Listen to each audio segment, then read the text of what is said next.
السلام عليكم ورحمة الله وبركاته. الحمد لله رب العالمين، والصلاة والسلام على رسوله الكريم وعلى آله وصحبه أجمعين، أما بعد. أعوذ بالله من الشيطان الرجيم. بسم الله الرحمن الرحيم. شهر رمضان الذي أنزل فيه القرآن هدى للناس وبينات من الهدى والفرقان. محترم سامعین کرام، جیسا کہ ہم سب کو پتا ہے کہ رمضان المبارک کا مہینہ ہے اور یہ مہینہ بہت تیزی کے ساتھ گزر رہا ہے، اور جنہیں بھی یہ مہینہ نصیب ہوا ہے وہ خاص کر کے اللہ رب العالمین کا شکر ادا کرے اور یہ دعا کرے کہ اللہ رب العالمین تو ہمیں بار بار یہ مہینہ نصیب عطا فرما۔ محترم سامعین کرام، اور جنہیں بھی یہ رمضان المبارک کا مہینہ نصیب ہوا ہے ان کو چاہیے کہ اس کی عظمت کو جانے، اس کی فضیلت کو جانے اور اللہ کو زیادہ سے زیادہ یاد کرے، روزے کا اہتمام کرے، قرآن مجید کی تلاوت کرے، نمازوں کا اہتمام کرے۔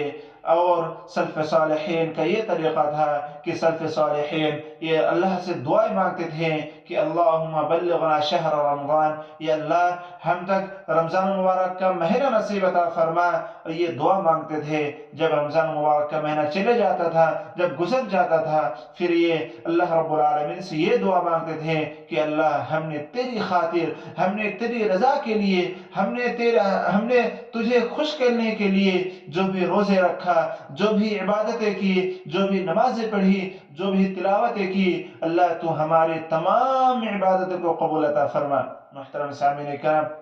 کہ جنہیں بھی یہ وقت نصیب ہوا ہے، جو بھی با حیات ہے، وہ اللہ کو زیادہ سے زیادہ یاد کرے، اور خاص کر کے یہ مہینہ جنہیں بھی نصیب ہوا ہے وہ اللہ رب العالمین کی عبادت زیادہ سے زیادہ کرے، کیونکہ ہمیں کوئی پتہ نہیں، موت کی کوئی گارنٹی نہیں ہے کہ ہم اگلے سال اس ماہ رمضان مبارک ہمیں نصیب ہوگا کہ نہیں، کیا ہم اگلے سال اس ماہ رمضان مبارک میں قدم رکھیں گے نہیں، کوئی پتہ نہیں کہ ہمیں یہ مہینہ اگلے سال ہمیں نصیب ہوگا کہ نہیں، اس لیے کوئی گارنٹی نہیں ہے۔ جب تک آپ کی سانس ہے، جب تک آپ زندہ ہے، اللہ کو یاد کرے، اللہ کو راضی کرے۔ بہت سارے لوگ ایسے ہوتے ہیں کہ یہ رمضان مبارک کا مہینہ انہیں نصیب ہونے کے باوجود بھی وہ اس کی کیئر نہیں کرتا ہے، اس کی عظمت و فضیلت کو نہیں سمجھتا ہے، اس کی اہمیت کو نہیں جان پہچانتا ہے، اور وہ روزے رکھتے ہیں، دن بھر سوئے رہتے ہیں، اور ایسے موبائلوں میں مشغول رہتے ہیں، اور دوستوں میں، فضول باتوں میں، اور ایسی ہی بیکار چیزوں میں وہ اپنے پورے دن کو ضائع و برباد کر دیتا ہے۔ اس لیے یاد رکھیں کہ جو بھی آپ کو فرصت ملی ہے، جو بھی آپ کو وقفہ ملا ہے، جو بھی آپ کو ٹائم ملا ہے، اس لیے اس کو ایسے آپ برباد نہ کریں، اللہ کو یاد کریں۔ محترم سامعین کرام، قرآن مجید کو اللہ رب العالمین نے اسی مہینے میں نازل فرمایا ہے، اس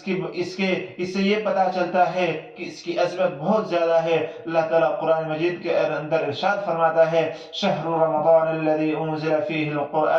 هدى للناس وبينات من الهدى والفرقان، سورۃ البقرہ، کہ اللہ رب العالمین نے شہر رمضان میں، اس مہینے میں قرآن کا نزول فرمایا ہے۔ بلکہ یوں ہی نہیں، بلکہ اللہ تعالیٰ اس کی تخصیص کیا ہے کہ انا انزلناه في ليلة القدر، کہ ہم نے اسے لیلۃ القدر میں، ہم نے اس کو شب قدر میں نازل فرمایا ہے۔ اس لیے ہمیں چاہیے کہ قرآن مجید کی تلاوت کریں۔ ایک ایسی کتاب ہے جس میں شک و شبہ کی کوئی گنجائش نہیں ہے، جس میں کوئی ڈاؤٹ نہیں ہے۔ اللہ تعالیٰ سورۃ البقرہ کی دوسری آیت میں ارشاد فرماتا ہے، ذَلِكَ الْكِتَابُ لَا رَيْبَ فِيهِ ہدی للمتقین، جس میں کوئی شک و شبہ کی کوئی گنجائش نہیں ہے، نہ کوئی اختلاف ہے، نہ کوئی کسی طرح کی کوئی ڈاؤٹ ہے، بلکہ ہدی للمتقین، کہ یہ ڈرنے والوں کے لیے، متقیوں کے لیے ہدایت ہے۔ محترم سامعین کرام، ایک ایسی کتاب ہے، قرآن ایک ایسی کتاب ہے جس کو ہر جاننے والے، ہر مسلمان اس کی تلاوت کرتا ہے۔ ہم دوسری کتابوں کو پڑھتے ہیں، اگر ہم اس کو نہیں سمجھتے ہیں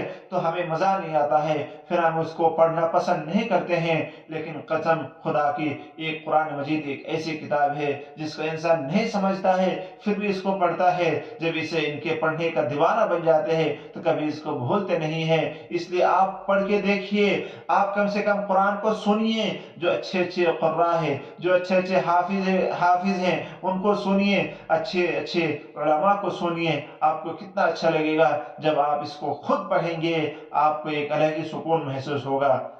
آپ کو ایک الگ ہی اطمینان محسوس ہوگا اس لیے قرآن مجید کی تلاوت کرے۔ اللہ سے دعا ہے کہ اللہ تعالی ہم سب کو قرآن مجید کی تلاوت اور روزہ رکھنے کی ہم سب کو توفیق عطا فرما۔ وآخر دعوانا ان الحمد للہ رب العالمین، السلام علیکم ورحمۃ اللہ وبرکاتہ۔